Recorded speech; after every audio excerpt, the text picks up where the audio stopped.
ఏదో తేడాగా ఉందేంటి? ఈ రెస్టారెంట్ వాడికి సూప్ సర్వ్ చేయడానికి ఇంకే బౌల్ దొరకలేదా భయ్యా?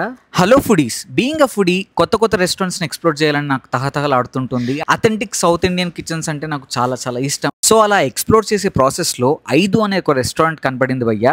సో ఇక్కడ ఫుడ్ ఎలా ఉందో టేస్ట్ చేసి నా ఎక్స్పీరియన్స్ మీతో షేర్ చేసుకోబోతున్నాను. ఇంతకీ ఈ రెస్టారెంట్కి 5 అని పేరు ఎందుకు పెట్టారంటే ఇక్కడ 5 సౌత్ ఇండియన్ స్టేట్ డిషెస్ దొరుకుతాయి, అందుకే దీనికి 5 అని పేరు పెట్టారంట. సరే సూప్తో స్టార్ట్ చేద్దాం అనుకుని కీమా కోడి రసం ఆర్డర్ చేస్తే ఈ బౌల్లో సర్వ్ చేశారు భయ్య. సూప్ టేస్ట్ అయితే ఘాటుగా అదిరిపోయింది, కానీ ఆ బౌల్ చాలా వియర్డ్గా అనిపించింది. దీంతో పాటు కాజు గీ ప్రాన్స్ రోస్ట్, నల్లకారం కోడి వింగ్స్ ఆర్డర్ చేశాము. ప్రాన్స్ వచ్చి టైగర్ ప్రాన్స్ సర్వ్ చేశారు వీళ్ళు. కొద్దిగా సెమీ సాలిడ్గా మీడియం స్పైసీగా ఉన్నాయి, మరీ స్పైసీగా లేవు. అండ్ టేస్ట్ అయితే చాలా యమ్మీగానే అనిపించింది. నల్లకారం కోడి వింగ్స్ వీళ్ళ స్పెషల్ డిష్ అన్నారు. చికెన్ వచ్చి చాలా స్పైసీగా జ్యూసీగా యమ్మీగా ఉంది, నాకైతే చాలా బాగా నచ్చింది. అండ్ ఇది మస్ట్ ట్రై డిష్. ఇక్కడ భీమవరం రొయ్యల పలావ్ కూడా ఆర్డర్ చేసాము. దీంట్లో ఏదో ఫ్లేవర్ మిస్ అయిందండి, ఆ అథెంటిక్ ఫ్లేవర్ అయితే మిస్ అయింది, నాకైతే అంతగా నచ్చలేదు. ఆవకాయ వెజ్ పలావ్ ట్యాంగీగా యమ్మీగా ఉంది.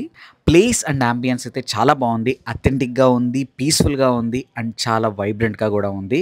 ఇక్కడ రేట్స్ అయితే పేలిపోయాయి. ఫైనల్గా బిల్ అయితే మా దగ్గరకు వచ్చింది, ఎంత అయిందో చూద్దాం. సో ఇదండి, మా 5 మెంబర్స్ కలిపి 3,351 అయ్యింది. ఒక ప్రీమియం ప్లేస్లో authentic and unique dishes try చేయాలంటే ఈ ప్లేస్కి రావచ్చు.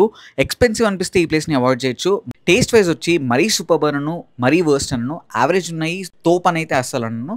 సో ఇది నా ఎక్స్పీరియన్స్ అండి 5 రెస్టారెంట్ గురించి. మీరు ఎవరైనా అంతకుముందు 5 రెస్టారెంట్లు ఫుడ్ ట్రై చేస్తుంటే మీ ఎక్స్పీరియన్స్ని కామెంట్ సెక్షన్లో మెన్షన్ చేయండి. ఎగ్జాక్ట్ లొకేషన్ వచ్చి డిస్క్రిప్షన్లో మెన్షన్ చేశాను, డూ చెక్ ఇట్ అవుట్.